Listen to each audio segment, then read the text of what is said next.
Wayne, did you have any final thoughts before we break? Yeah, so I recently saw the movie The Menu. Okay.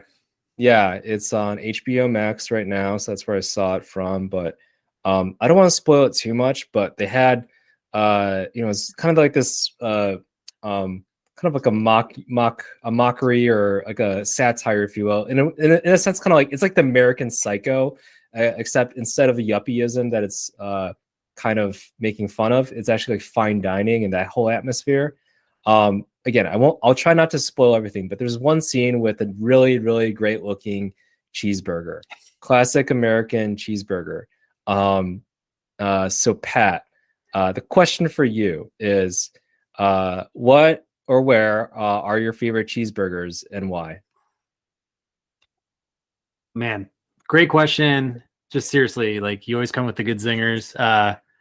First off, I've seen the trailer for The Menu. It looks awesome. And I've actually seen that burger kind of making its rounds on Instagram about it being like the most copycatted burger right now in pop culture. But in any case, there was a place that I used to go to. I'm going to name two spots. First one is closed down. It used to be in Cincinnati. It was called Terry's Turf Club.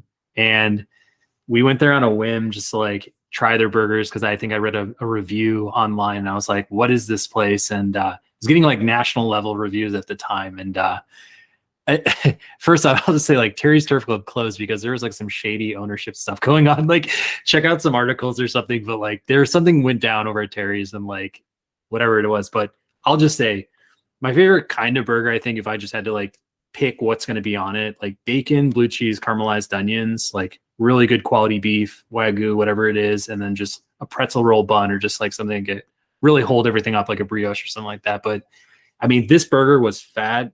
I think they had a pretzel roll, all the things I'm just talking about right now, just super juicy, but it just like, I crushed the whole thing. It was probably like a good pound on its own with, some fries on the side too, but like just maybe the most satisfying burger meal I've ever had. And the second one I'm going to maybe throw out there right now, Kuma's Corner, Chicago. I'm going to throw it down for Kuma's because I just love the vibe. Like you kind of just walk in and it's just blaring like death metal in your ears and it's just dark and you just got these rockers and hipsters and stuff. Like everyone's just kind of like sitting around and you got like the casual folk too, just like walking in from, their business, in general. But I've always loved the vibe. I loved kind of the build up to the first time I ever went there. Again, watching tons of TV, reading a lot of reviews about Kuma's and stuff. And again, they do lead with the pretzel roll burger, but I feel like every single time I've been there, it's probably like less than two hands that I've been there. I always got something different, whether it was like an egg on top or barbecue style or just something really funky. And it just never, ever disappointed. And it's partially the vibe, but it's also just a really good burger in my opinion. Yeah, I know. I love Kuma's Corner. I actually went there for my birthday last year, actually. It was just Sick. me and a couple guys. But yeah, whenever I go there, I usually get the Iron Maiden. I think that's my favorite. It's got like avocado, cherry peppers, pepper jack, chipotle mayo, lettuce, tomato, and red onion. I'm on their website Googling it and everything. So, but, not that you remembered or anything. Yeah. Not that I remember. I'm not one of the like people that on the menu or anything like that, just name dropping all the ingredients and stuff. But no, like that's my favorite burger for sure. I've had the Slayer, which I don't know if it's even qualified the burger. It's like a hodgepodge of just meat, and I think there's like cheese and fries and like sausage and stuff like that. Just it's like like more of like a casserole of just unhealthiness basically. So yeah, I definitely appreciate, I think, Kuma's Corner there.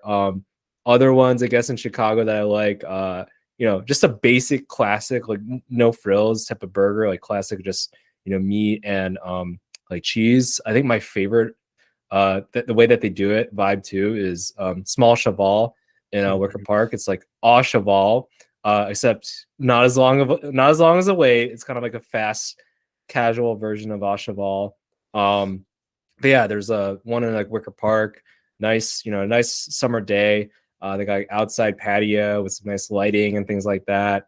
Outside, you can just get that, and you can have some shakes or just some beer or something like that too, and really really delicious overall. Classic, no frills, doesn't need all the fancy stuff, but yeah, I definitely do agree with you. I if there's any type of like applewood bacon or something like that on a burger, oh, I love that. An underrated burger thing that I had was actually a pear, because I believe what somebody was explaining this to me of how like citrusy or like a pear type of fruit, if you will, it'll tenderize the burger a little bit, and just also those juices just complement, I think, a little bit of sweet and fat or a little bit tart and fat. So yeah, a nice like pear really pairs well. I think with the burger, just adds more juice to it. So yeah. So yeah, dude, I can keep talking about burgers, but as far as like seriously, as far as like fruit is concerned, like I had a burger once with like banana, peanut butter. I feel like maybe some maple syrup was like tossed on top. Another place in Chicago, the name is going over my head, but was like trying to kind of compete with Kuma's in a way. It was so rich and so like heavy. It wasn't that it tasted bad. It was just kind of like, I'm just so stuffed after eating half of this thing that's like, I'm not gonna be able to get off the couch if I finish this thing right now. But I'll throw out one more and then I'll just shut up on burgers. But Vortex Burger, if you're ever in Atlanta, it's a smaller local chain, but it's sit down. It's got a very like crass type of vibe. Like there's half naked women stuff on the walls, and like it's by design. It's not like an accident or anything. Like they're trying to be kind of uncomfortable in the way they kind of set up their restaurant, but they're big on skeletons, skulls, like other Halloween type decor as well. So it's like a really funky vibe. But speaking of like my favorite type of toppings, like they will actually take like an ice cream scooper of blue cheese and just drop like a scoop on top of the burger. So it's like, if you like that, if you love blue cheese, it's like a dream, because then you just like kind of smash the whole thing down. It's like covers the whole thing. But I think they also toss some buffalo sauce over the top. So it's kind of like wings and burgers, kind of coming together in a marriage. But in any sense, like awesome question. Like I love talking about burgers and other sort of fast food for that matter. Yeah. One more burger name drop. My former roommate and friend Kevin Park owns a burger joint in Seattle. I remember every single time I would go hiking, because that's what you do in Seattle. I would come back and I'm like, man, I'm so damn hungry. I wouldn't like eat anything like after the hike, like maybe a granola bar here and there, but I mostly won't eat anything after a hike just so I can go to his place and grab a burger. Just burgers. There's one location in U Village, and there's also another or the Ave, I should say, University Avenue, and then also another location in Fremont, close to the Fremont Troll. So definitely check that place out. They got nice Korean burgers. I usually get like the bulgogi burger, actually. Really, really good, especially, if you're into like Korean foods and burgers. Great combination, I would say. So definitely check that place out. But yeah, love burgers, man. And yeah, go watch the menu too. Yeah.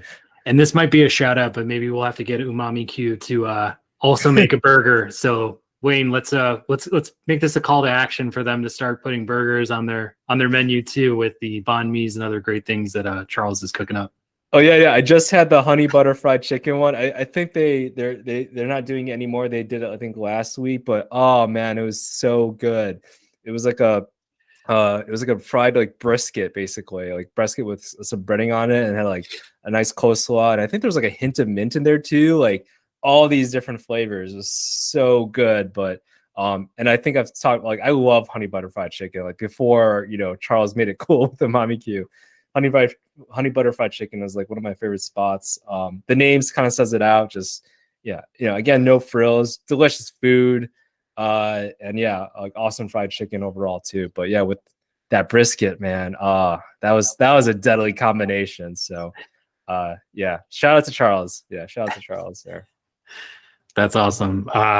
For my final thought, I'm going to bring the breakfast element into our show, but last weekend I went to a local brewery for breakfast. They have, they're a full brewery. They have actually coffee drinks. They do dessert drinks, other stuff, but they have breakfast, lunch, dinner there, which is pretty unique for a lot of the breweries I've ever gone to. I mean, usually they'll have a menu, but it's not really like the most expansive thing that you'll ever see. But what the special element of this is that they actually they do venison and they do other wild game. And I ended up getting a venison biscuit, which is basically acted like a sausage biscuit with cheese and egg, but really good cheddar. The biscuit was huge and fluffy. It was about the size of a burger when I actually looked at it, but it was venison, cheddar, and then a very soft scrambled egg on top on the biscuit. We tried other menu items of theirs as well, and I kind of paired it with a coffee flavored beer, which was awesome. The place is called Caboose Brewing. It's out in Virginia. But the question that I had for you, Wayne, is wild game. What do you enjoy? What have you tried? What are maybe some things that you would recommend to our audience if they're willing to explore the different types of meats that are available out there on this planet? That's a great question. Different kinds of meats. I mean, I know some people are a little bit hesitant on lamb, but I'm good with lamb. Not too gamey, but is a little gamey. That's like, basic game, I guess, for some people. One thing I have tried, I know a lot of people, I guess, equivocated to, I guess, chicken is crocodile. I like a good crocodile. I think it's got to be a little bit charred, in my opinion, but because it is a little bit soft, similar to chicken in that sense. But like a nice charred crocodile is so good. In a lot of, I guess, like Southeast Asian countries, they have like crocodile farms, and there's a lot of crocodiles there, and there's some crocodile meat too that they serve, or crocodile jerky. That's usually a good spot to get them for that. I guess other ones, I've had ostrich before. That was actually pretty nice too. Get a little bit on the gamey side, but still like really, really solid. Maybe not a good old fashioned chicken breast, but still I think, pretty applicable there. I have had monkey intestines before. That's okay, but I feel like it's much more interesting saying that you ate like monkey brains or monkey intestines or something like that than actually eating it. It's just not as fat, right? So, but yeah, I definitely like a good crocodile, I would say. No, it sounds pretty good. I'm on that kind of front. I will say that I had some really good frog legs in Phoenix. I don't know if that's everyone's like cup of tea, but like you're saying, on maybe stage 1, stage 2 of where you want to go with wild game, I feel like frog legs and some butter, it just tastes like some really tender chicken. I mean, it was pretty delicious. When in Argentina for a study abroad at DePaul, I tried wild boar, which again, kind of common if you look at menus around town at like specialty restaurants, burger spots, whatever that may touch on some wild game like buffalo or something like that. But wild boar has like a pork belly bacon type quality too, where it's just succulent, like really salty, but also really good. And it's actually a pretty funny story and may lead into part of my final thought. But on the negative side, on the same trip abroad to Argentina and Chile, I believe it was in Argentina, but one of my professors, Luis Lorea at the time, basically asked me to try something that was on the table. And I asked him, he's like, just try it. And came over to me. It looked like black beans, and basically just stuck my spoon in without, really giving one, and tried it. And it just literally tasted like blood and lead and, things that just, you probably shouldn't eat. And I